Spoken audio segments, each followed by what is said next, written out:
Hello, everyone, and welcome down to episode 122 of the Down South Photo Show with me, Brendan Waits, here in Ocean Grove, Victoria, Australia, and the guy on your other screen or in your other ear. It's Cam Blake in Hobart, Tasmania, Australia. Hello, Cam. G'day, Brendan. This is a waste of time. What are we doing this for? We're both knackered. We're both really tired. There's no rest for the wicked. We're doing it for the fans, Cam. We're doing it for the fans. We're like 9 o'clock on a stupid night. Yes. And we're recording a podcast. We're going to squeeze it in. Why not? Why thanks to everyone who has subscribed to this point, all 815 of you on the YouTubes. Muchly appreciated. And everyone who listens on the podcast and share us around the place on social media. And for everyone who visits dsps.com.au. I wonder how many people do visit that. I don't really check the stats. Well, I'm sure people do, because that's where you book things and that's where you buy us a beer and that's where you look up old episodes and whatever. So yeah, absolutely. Yep. And look at some nice photos too. Yeah. I'm going all right. Like I said, I'm a bit tired, and yes. Well, you will cram in workshop on workshop on top of workshop. I know. You know what? I had a thought today. Completely off topic, but let's just go. Just the one, just the only thought I had all day. Yep. I woke up and I must have snored really bad or something last night, because I don't snore really that bad. You? Yeah, no, not me. It says you. So I woke up and that little thing in the back of your throat, that whatever that thing is, I was really sore. I'm like, oh, that's really sore. I must have snored a bit. I'm like, I could probably just call in sick for the Great Ocean Road. Like you can get the bus. You can deal with it. Do it. No worries. I thought, no, I couldn't possibly do that. That would be, look, we could do it, but you'd be missed. Nah, Let's maybe. That way. If I'm really tired, I might not be in the best mood. Hey, no, you'll be fine. I just looked up. We've had 212 visits to our website in the last few weeks. It's pretty good. There you go. Thank you, everyone, for visiting dsps.com.au. Get over there and say good day to us. And well, not that they can do that, but you know what I mean. Get over there and check it out. This is going to be the roughest episode. Could be. This could episode 122. Log it, folks. Just scratch it. Just play it at, on your podcast when you can play things at +2, two times the speed. Just do that. We get through it a lot faster. Get over and done with real quick. No. We're going to put on an effort. We're going to make a good episode. I guess you're going to say, let's talk backgrounds, aren't you? No. First of all, I want to ask what you've been up to. What's made you so tired, Cameron? People wanting to get up and do sunrises made me tired. Yeah. So hi, Jen. Hi, Jen. Yeah, just got back from the Tarkine, and we had a great time. We had there was only 3 people in this trip, and it was probably the best 3 people you could put together. We had a really good trip, lots of fun, lots of laughs, lots of really nice photos, lots of nice conditions, nice weather. It was a good workshop, and we did a couple of we did 3 out of the 5 sunsets, I think it was, sunrises. I've just had a big week, so I'm just bit tired and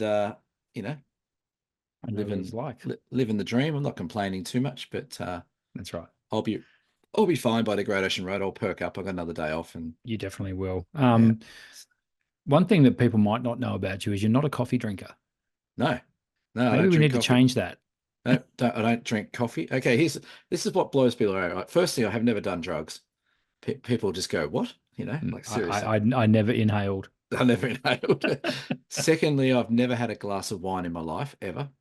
That's interesting. And I've never had a cup of coffee ever in my life. Right. Which of those 3, which one would you be most likely to break first? Probably the wine one, I reckon. I would have thought so too. Yeah. The drugs, I've got no interest. I'm stupid enough without them. And coffee, I must admit, in the last few years, the smell of coffee's got me going, it's not as bad as it used to be. But so not even an iced coffee? No, I've made that mistake a few times. When you pick up the chocolate milks, but they're actually iced coffees. Yes. And I take one, like spit it out. No. Right. Okay.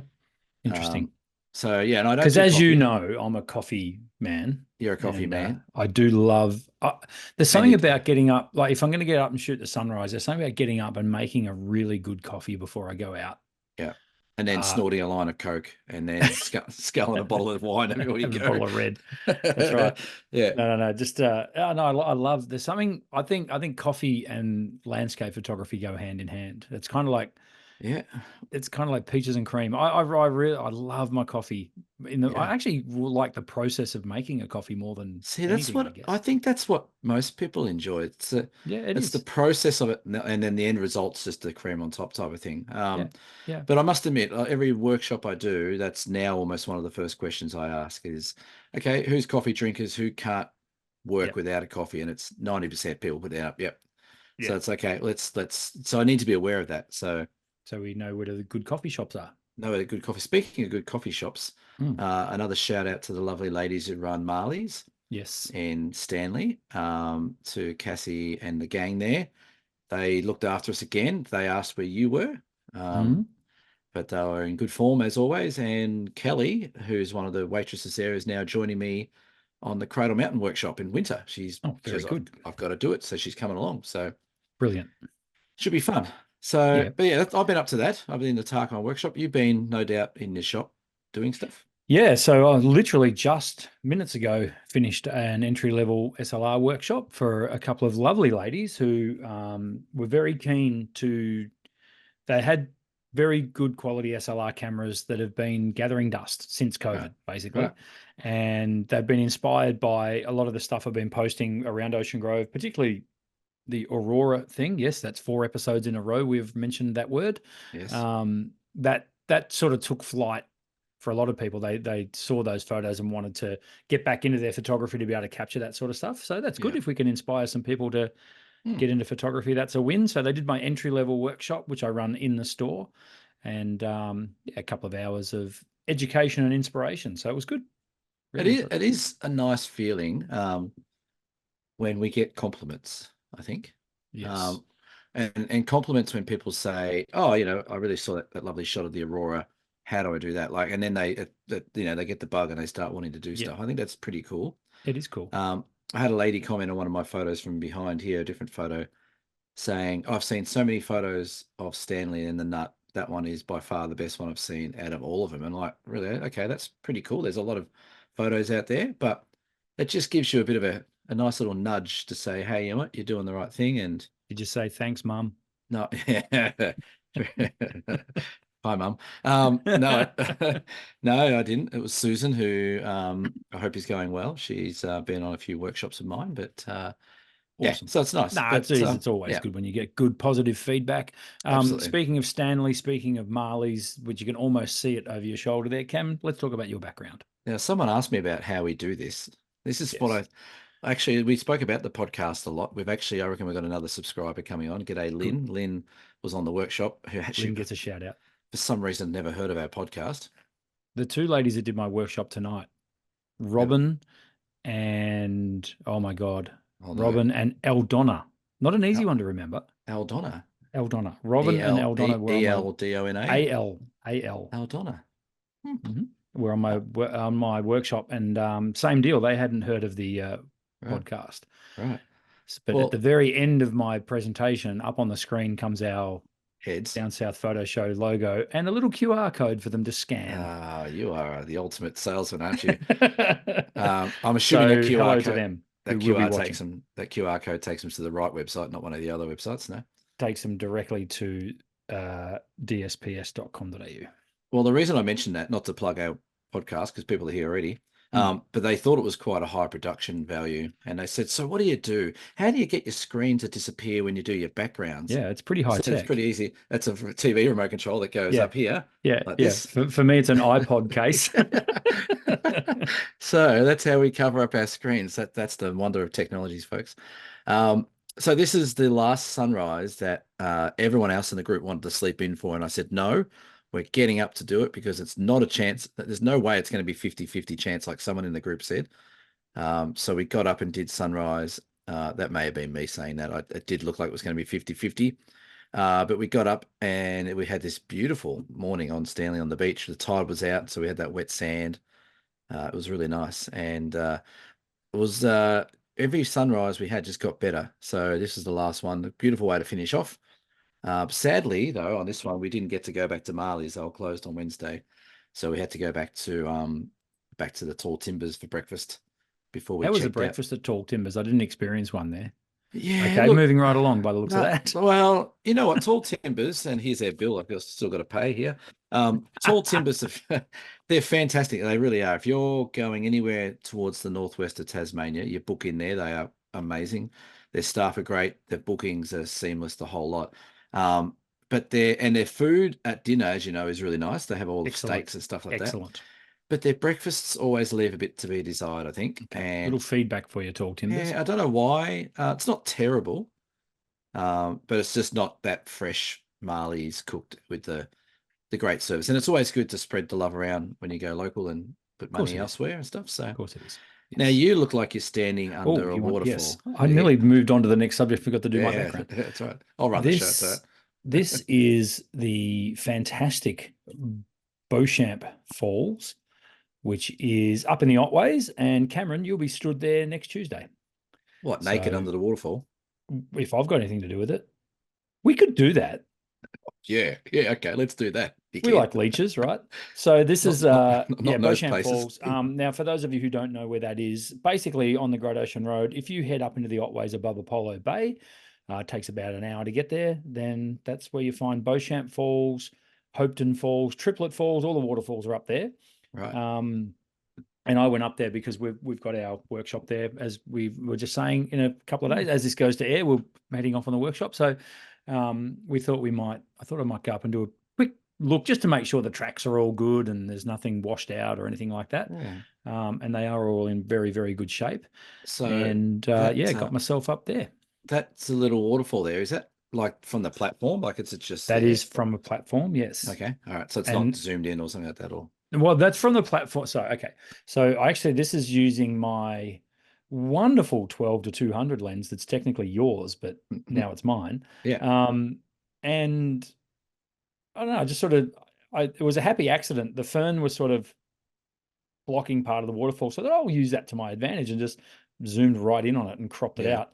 That waterfall, width-wise, is probably, I want to say, maybe 8 meters wide, I guess. So Okay. that rock's pretty big. Yeah. Yeah. Okay. Hitting there. So, Well, that's one yeah, thing we noticed.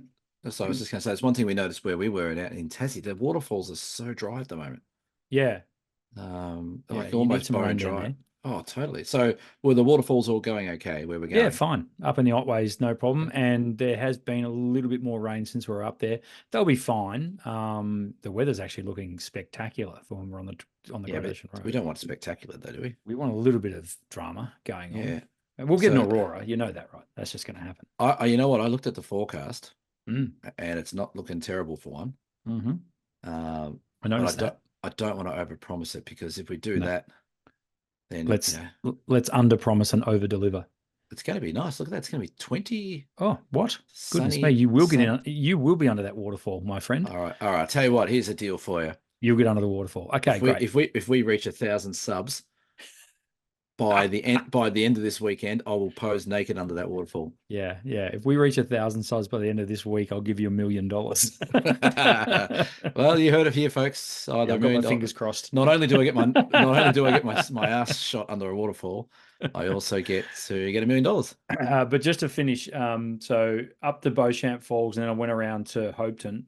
I think Hopetoun Falls is the more photogenic falls, but Yeah. Parks Victoria, God love them, have really fenced that falls off now. It used to be a little bit too easy just to go around the railing, and everyone did. Yeah. But it's so dangerous in there because the rocks are like lethally slippery. Like it's Yeah. so, because it's all, everything's wet and ugh. But at Beauchamp Falls, which is here, there's actually they actually encourage you to get down on the creek at Beauchamp. It's a little different. So yeah, it's a little different. So that's unlike Parks Victoria to well, make there's mixed messages.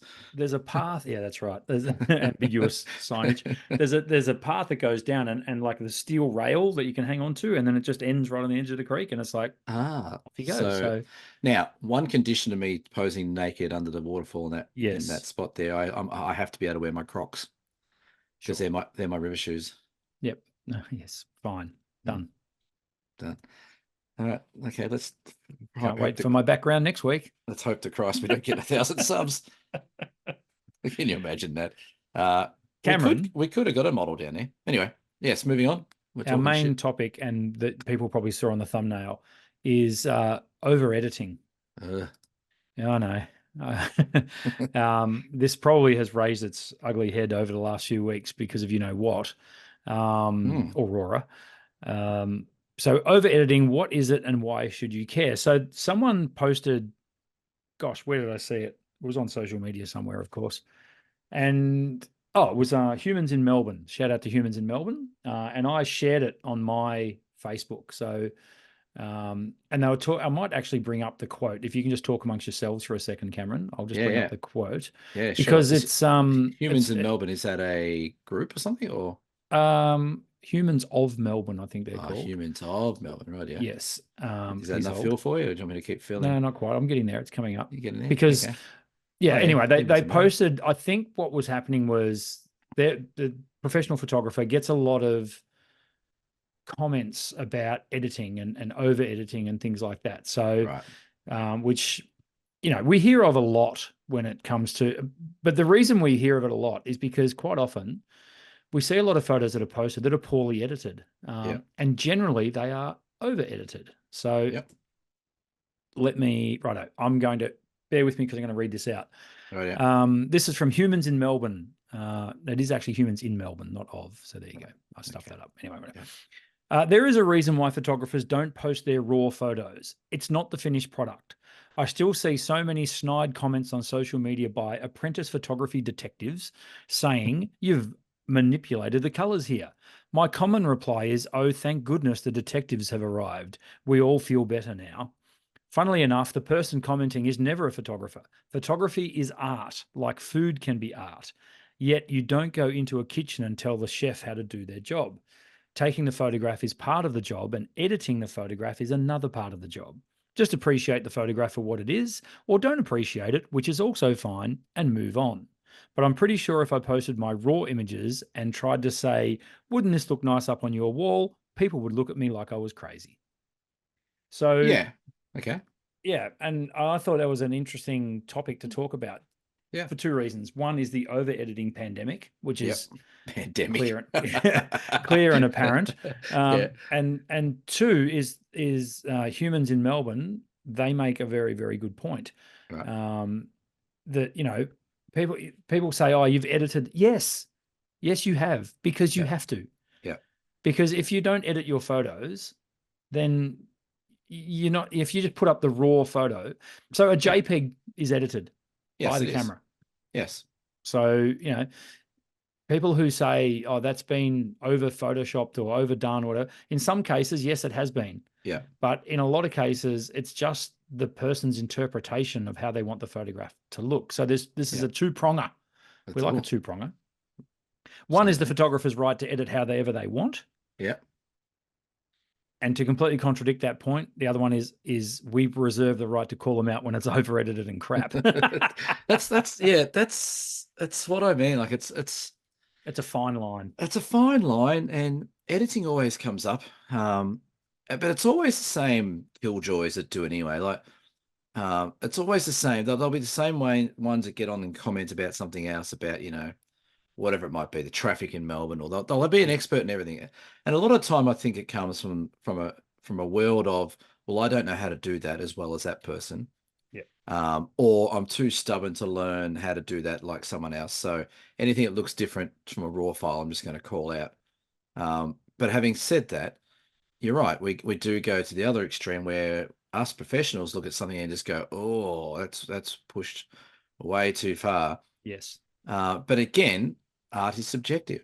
You know, if someone wants to overcook, and I think that's where you need to like separate some of these issues, is the people that know how to edit and really over edit things. So they know what they're doing, but their theme is, I'm going to over edit stuff. I'll make a call out of an artist in Melbourne who I think oversaturates a lot of their images, but it seems to work. And that's Mark Gray, who works down in Mornington. He has a gallery down there. Yep. Same with Peter Lick. Yep. Their images are very highly saturated, and probably more oversaturated for my taste, but that's me. It's subjective. That's right. So I think you've got those guys who do that, and then you've got the people who don't know how to edit, but they fluff around with sliders until they get something they think looks okay, and it doesn't. Yeah. So what are we referring to these? Are we referring to the people that know what they're doing over editing, or are Yeah. we referring to the people that maybe don't get editing and making mistakes? Yeah, I think it's more the latter, people Yeah. that push it too far, because now there's a number of reasons for this. Now, one is the pure excitement of what, and most of them I would assume are very early, like they're early in their careers of their photography journey. Yeah. Yeah. And it's like when the first time you edit a photo, particularly if you're using Camera Raw, like Adobe Camera Raw, man, it's fun. Like it's Yeah. cool. Like it can be really exciting to, you know, make your colors look punchy and make, Yeah. make things look a little fake, and that can be quite fun. It becomes a bit of a drag though when you constantly see decent photography ruined with poor editing, Yeah. where the color starts to overtake the actual composition. But You is know, that though, is that the person editing? The question I always have is like, and it's like anything with art. Mm. Like as soon as you put it out into the public sphere, you're like, all right, well, it's out there. Yeah, But there's a step before you do that where you look at it and go, yep, I'm happy with that. I'll put it yeah, out there. yeah, Is it a case of people doing that going, gee, it looks really good. yeah. Like I'm going to do that. That's how I want it to look. Or is it a case of them maybe trying to copy another style or trying to, I don't know, I blame a couple of things. The first thing I blame are Samsung phones, not and iPhones. I know, no, I blame Samsung phones, Right. and that sounds like I'm drawing a long bow. Samsung phones, particularly when you're using their camera, their default saturation level is clown vomit level of saturation. Yeah. Yeah. Like it's crazy bad. Right. The amount of times, because I do deal with a lot of phones and people bringing their phones in with their photos, we'll Yeah. transfer a photo from someone's phone across to my screen, install the photo printing kiosks that we have, Yes. Yeah. and people will put the photo on and literally hold their phone next to my screen and go, "Oh, that looks completely different." Yeah. Every single time I say, "Yes, doesn't it look way better?" Yes. Yeah. Because it's corrected it how it should be, not Yeah. how. Yeah, so Samsung, particularly in their last couple of iterations of their phones, have really gone to town on computational photography, like all phone companies have, Yeah. but with their color saturation, it's silly. Like Right. it's really But awful and so unrealistic. is that default or is that Default. right? Yeah, out of the box, and you can actually go into your phone settings and make changes. Yeah. But So is yeah, that me? it's Yeah. I've the main thing I have a problem with it is people took heaps of people over the last 2 weeks have brought me Aurora photos. It's Yeah. what I see. Every second customer has got a beautiful Aurora photo, which is great. The Samsung users, all of them claim that they saw a better Aurora. Because it's so saturated. Correct. So Yeah. it's interesting. It's a trend. I'm not making it up. It's a trend. It's like you see it. Yeah, people say, "Oh, but hang on, oh, my photo looks Mm. like doesn't it look really good? I must have been there at the right time." It's like, Oh, let you me know guess, what? Samsung. Oh, no, it's not Samsung. They were down at Point Lonsdale. That's right. They Exactly. look better down at Point That's right. Lonsdale. It's better at Point Lonsdale than Ocean Yeah. Grove. Everyone knows that. Yeah. Everyone. Yeah, it's interesting. So again, with this topic though, like, are we over editing stuff and why should we care about it? To Yep. me, I reckon that needs to be reverse engineered from your angle, Yep. from the print back. I think if we reverse engineer this from the print back, Mm. people might start to realize why not only do the over edit images look pooish, Mm. but there's a technical and a scientific reason as to why they're not good. So Mm. when you get a file from a Samsung that's oversaturated to buggery Yep. and you don't touch it and you Yep. leave the saturation level as normal and they say, look, I want to print this 8 by 12 Yep. on a bit of paper, what happens to that print when you print it? So when a photo comes to me through my photo kiosk, by default they get color corrected. Right. I have to physically turn that off by request. So if a customer says, "I want these printed with no corrections," Yep. I physically have to make that adjustment. So if Okay. you did that, Yep. so no adjustments, here's Yep. my Point Yep. Lonsdale better than Ocean Grove Aurora. Yep. Yep. What's it look It'll like? it'll look like their phone. It'll look like their phone screen. But will it have any issues with ink and paper and block? Like, you know, Yeah, detail getting so lost and so stuff like so that. what you're getting at there is color gamut That's what I'm and trying. quite I was trying to hint that. so basically the phone screen having colors that are so far off the color gamut that they don't print how they look on the phone screen. Mm, However, because here at Ocean Grove Camera and Photo, we do use very good printers. The color we have it's a very broad color gamut, so we can yeah. 9 times out of 10 color reproduction, well, 99 times out of 100 color reproduction is pretty much spot on. Right. Where we tend to fall down is fluorescent colors. Now, Mm, I have had people come in with phones shots of the aurora where the colors are borderline fluorescent, yeah. which is not right. Like they just, But doesn't it, like it in looks like they any got the yellow highlighter and painted the sky, you know? look at those beams. Yeah. Doesn't that then create sort of blotching or Yes, it loss of can. detail? It Yeah. can. Not Yeah. not just so much blotching, but what they call gradient steps. So you've Yeah. basically got, you can see literally lines of delineation from into Yeah. different colors. Yeah. So, and it just looks terrible. Like Right. it doesn't, because naturally it doesn't happen like that. You see a Yeah. beautiful natural gradient right through. But Yeah.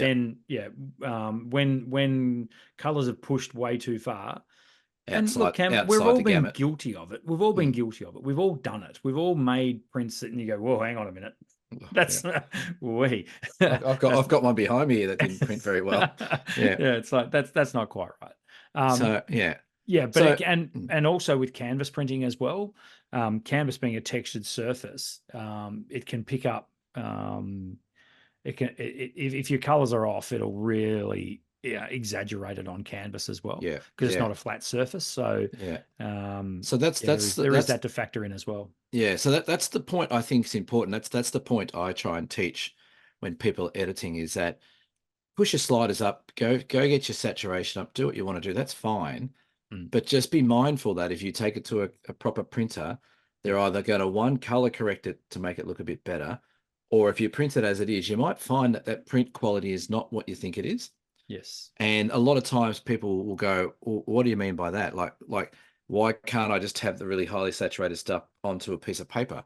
Yeah. Well, there's restrictions on paper and inks and printers and things like Yeah. that. Not to mention the fact that you're using a backlit LED screen Yes. versus so a backlit surface versus a light reflective surface. Two Yeah. completely different things. It's like That's analog right. versus digital. It's Yeah.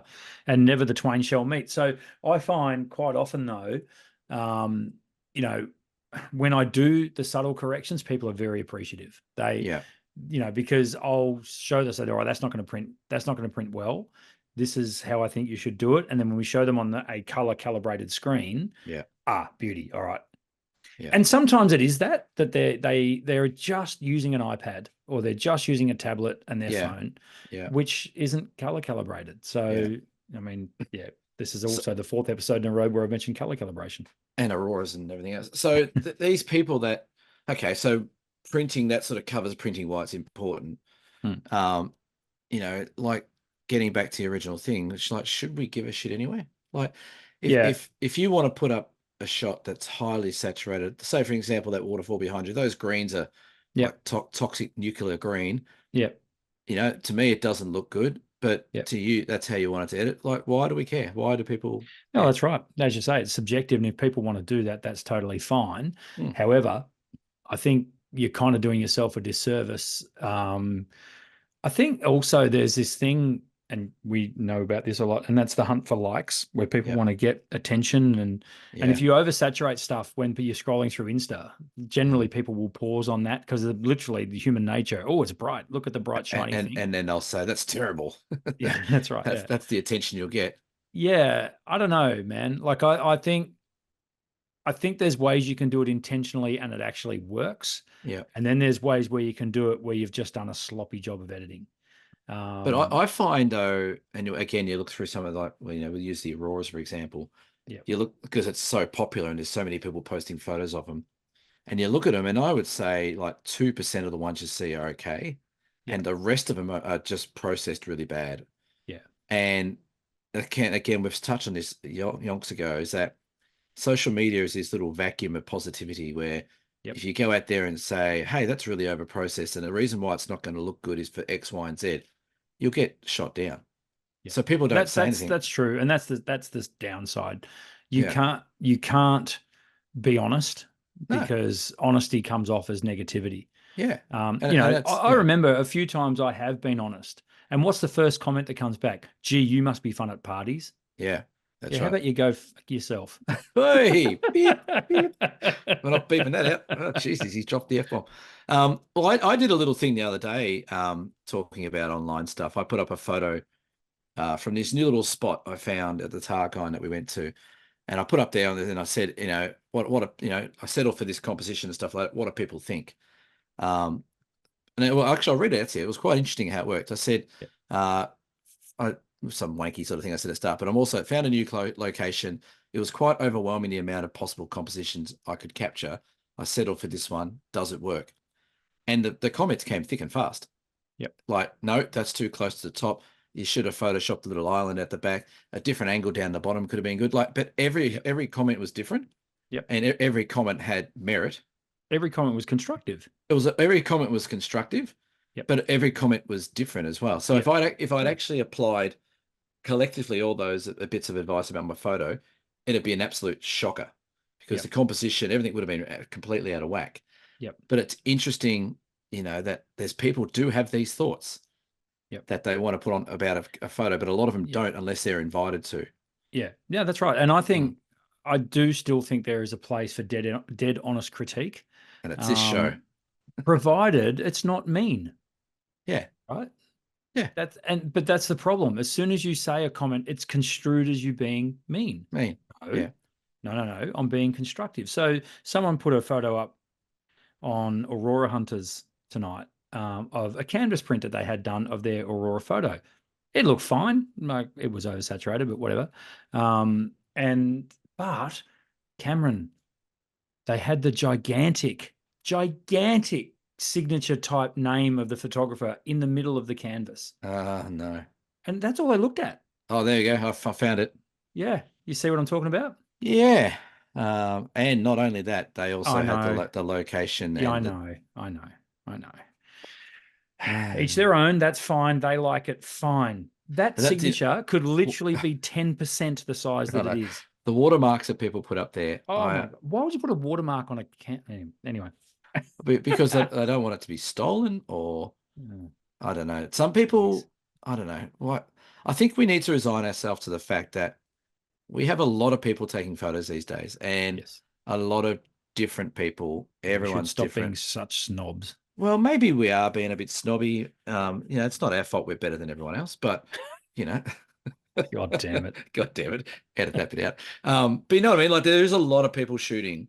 Yeah. So like we look at things and we're traditionalists. We look at things, go, oh, oversaturated, watermarks ruined it, compositions, whatever. But you know what? Maybe we shouldn't care. Maybe people having fun.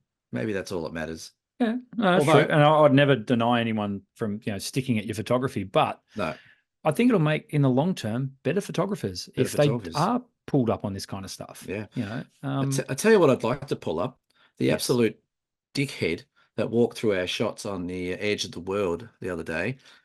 If you're watching the show, I don't know. I don't think you even know who we were, but you were rude and arrogant and could not have given two hoots about us with all our tripods on this virgin sand, looking out the edge of the world on the beach. And him and his wife just came down and with a big fat Canon hanging off his neck, just walked straight through, stood in the spot. He comp stomped the entire group. And he was rude. He was a rude man. right.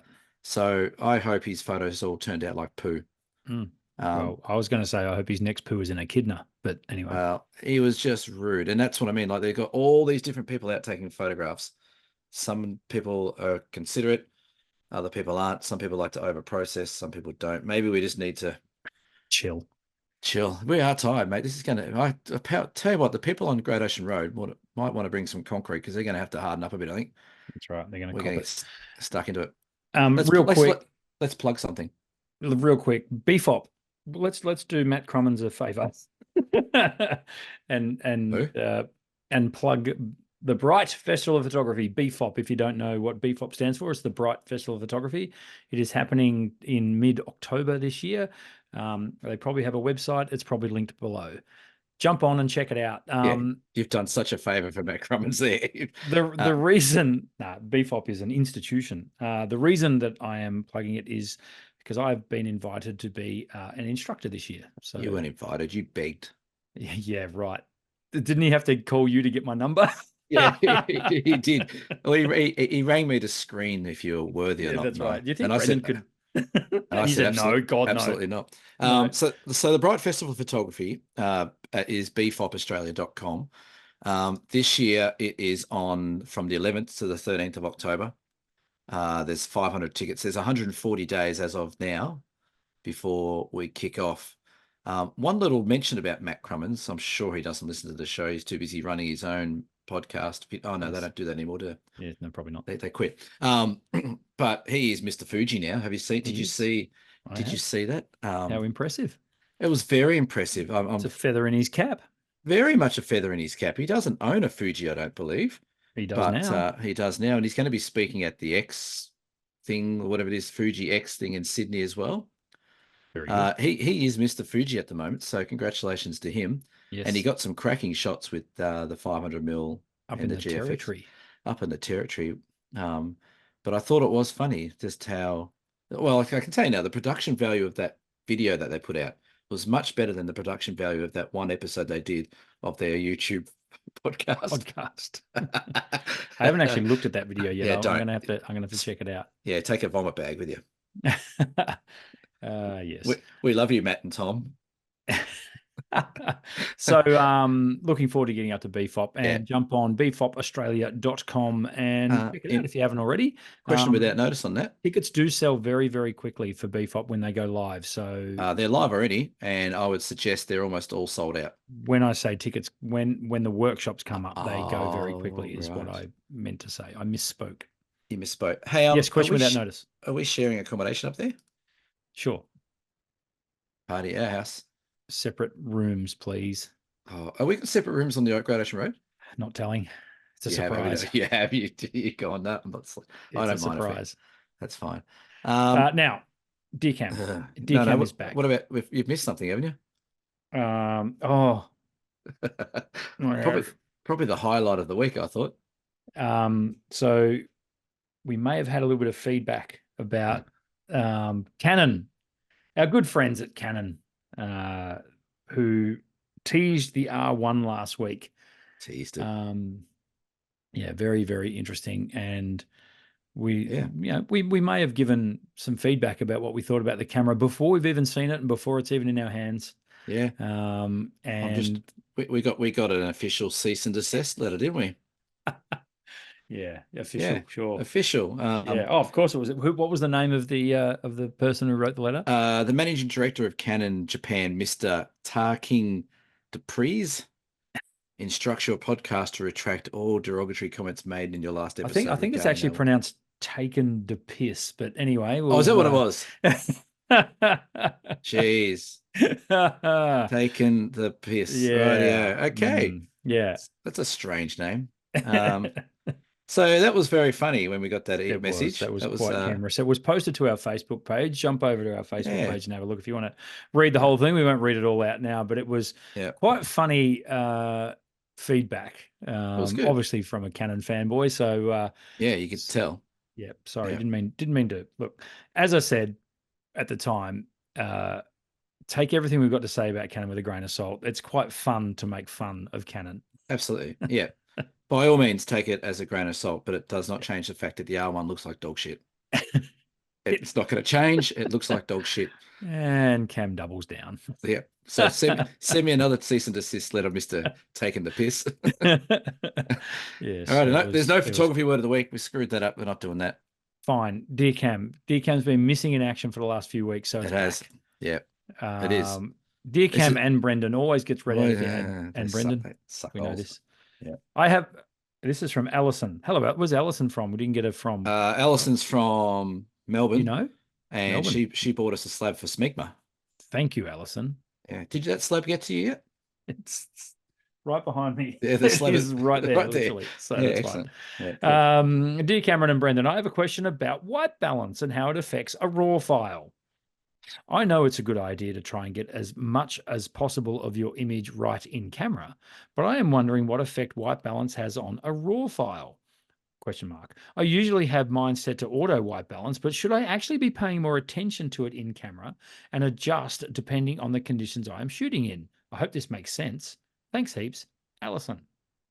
That's probably one of the most sensible questions we've had for a while, I think. It's a good one. That's It a is good a good one. one. And I'm sure more people than just Alison have contemplated this in Maybe. their photographic journey. Yeah.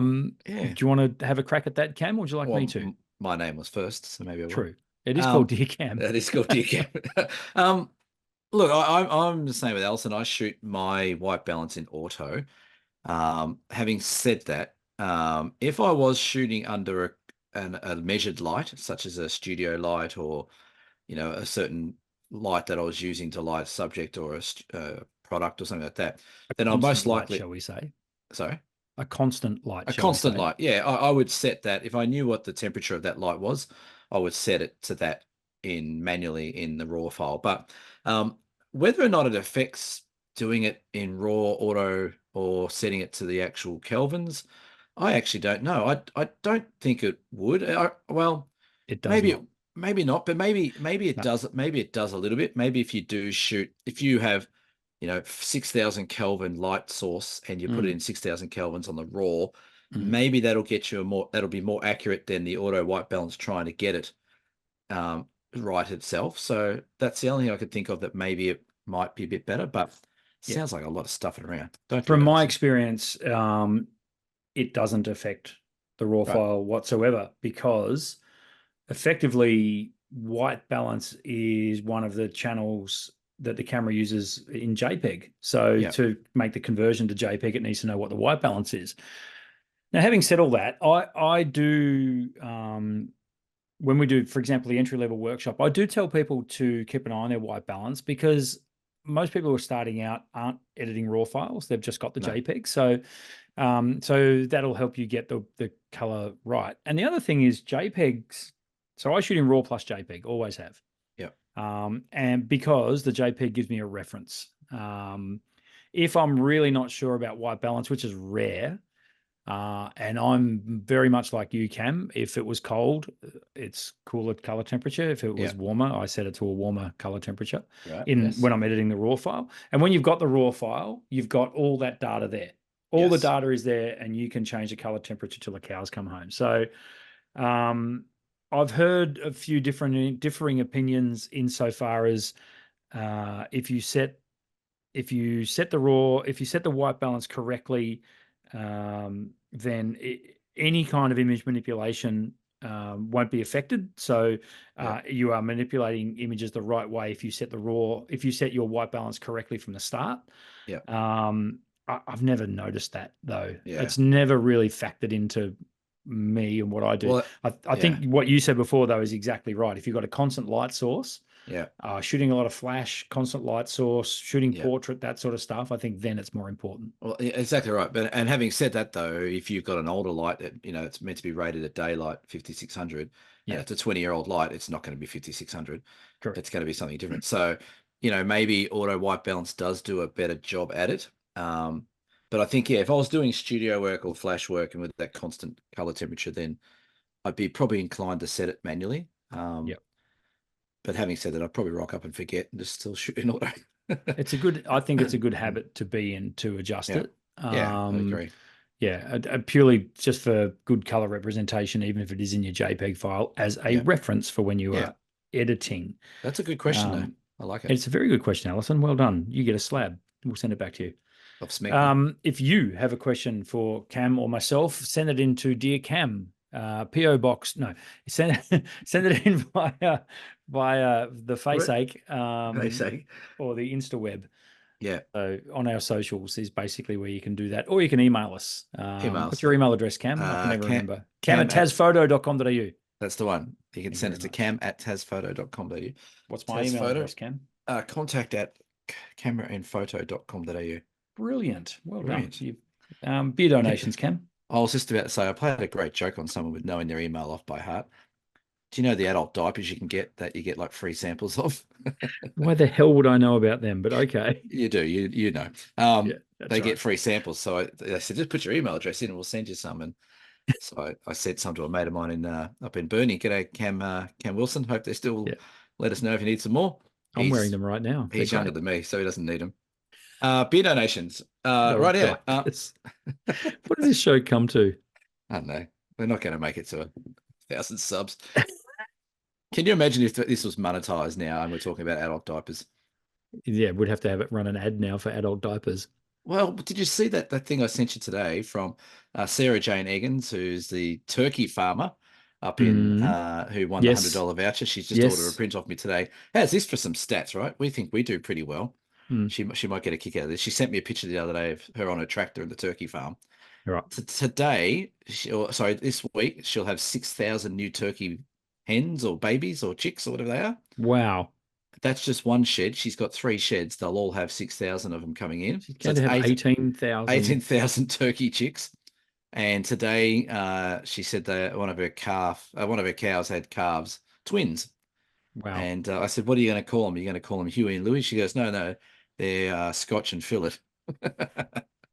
So she's great, Sarah. She's got a great sense of humor, but she's put a $100 voucher to use today, which is good. I was hoping she was going to call them Cam and Brendan. That would have been awesome. Cameron. But anyway, back to the point I was going to say, is she sent me a screenshot. She was watching our show, and underneath it had a sponsored ad for Canon. Oh, I did see that. Yes.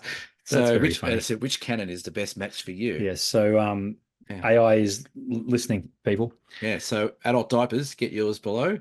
I'll be on special. Can I do the beer donations, please? Yeah, why not? Jill D, thank you very much for buying us a beer. Mel H, thank you very much for buying us a beer. Mel, it's ridiculous that I have to use the podcast to communicate this to you. Your canvas is done. It is coming to you. I just haven't sent the friggin' thing yet, but it's coming. What about the canvas for Marley's? Where's that? Yeah, that's in the works as well. I've got a long canvas. You know what I did? Foolishly, not foolishly, I don't know. For the first time in a long time, I had a canvas sale, and I took 25% off all my canvas. That's right. Printing. The boss is away, so you be careful what you wish for. That generated a lot of work for me, which is great. I'm not complaining. I am almost caught up. And of course, we're away next week on the Great Ocean Road. So yeah, tomorrow's going to be a big day. I've got about 7 or 8 canvases to finish, and the canvases just from that sale, and that happened when I was in bloody Tasmania. It was, yeah. Saturday, I get down there. Do you need help stretching canvases or something? God, no. Or do you want me to run the shop for you? They'll be well and truly done by then. I'll run the shop. I wouldn't trust. No, thank you. Tell Rachel to stay home. I'll run it. Yeah, that's right. Yeah, Rachel and Abs can stay at home. I'll look after those customers for you. Right. Yes, no. You want to print that big? No problems. I'll get. Yeah, that's right. Exactly. Show me how big it is again. What's coming up? Great Ocean Road. You are taking over the podcast. This is good. I like this. I know. Well, you know what's coming up. We're going to head down the Great Ocean Road on a down south photo show photography tour. Really looking forward to this. As I said, the weather's looking great. Our backgrounds will probably be from there next week. Actually, we won't do a podcast next week because we're going to go on the Great Ocean Road. But anyway. Look at that. Ooh, you got a little toy to bring that I'm going to get to use. Fuji X100. 5. 6. 6. You got the black one? Yeah. Nice. I haven't paid for it yet. G'day, Mark from DigiDirect. So we won't break it. Don't break it. He just sent it, and then I'm like, well, where do you want me to pay for it? So your challenge, Cameron, is to only use that camera on the Great Ocean Road. Is that right? Is that what you said? No, I don't say it. I said I was going to post nude on the waterfall. No. I can if you want me to. Well, if I give you a challenge, you got to give me one. So you have to use that and that only. Okay. For the Great Ocean Road. That's going to be interesting. Okay. You have to. Oh, you Question have to. Without notice. No. Yeah. Okay. So I'll shoot that camera the whole way. Yep. You have to shoot square format. Sure. Done. Easy. Instagram. Cool. I like it. Done. And everything I post has to be square. That's going to screw your background up, isn't it? It's hip to be square. I'm into it. Tell them, boys. Righto. Good. I think that's it. That's been a rotten episode, hasn't it? It's probably been. Did you press record? Oh, yes, I did. Thank God. If you've listened this far, please comment below. please accept our apologies. Please accept our apologies. Exactly. It's been a big week, and we've got a big week ahead, but we're getting there. It's good. We love it. Nothing more to add, Mr. Blake? No, I'm knackered. Going to bed. This has been episode 122 of the Down South Photo Show. We look forward to your company for episode 123 next week, maybe the week after. Bye for now. Ciao.